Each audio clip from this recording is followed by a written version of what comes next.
This night is more than just a concert.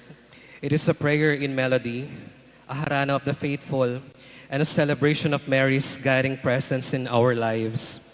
May every song remind us of her constant intercession and bring us closer to His Son, Jesus Christ. Now, to begin our harana kay Maria, let us welcome our first choir performer who will serenade our Blessed Mother with their heartfelt offering. Our first choir to perform tonight was formed 18 years ago on September 3, 2007.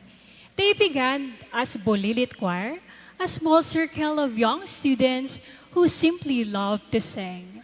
They later became the Cabetecan Children's Choir.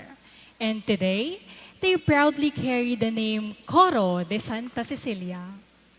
Over the years, the choir has grown into a family of friends bound by their shared love for music.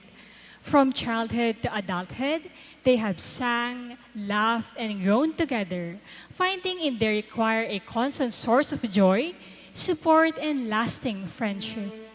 Coro de Santa Cecilia is a passionate group dedicated to celebrating the beauty of music, inspiring others through song. United by their belief that music connects hearts and brings joy to the world, they continue to sing with soul and sincerity. Their regular mass service schedules are every first Saturday and second Saturday at 6 p.m., third Sunday at 8 a.m., and fourth Sunday at 5:30 p.m.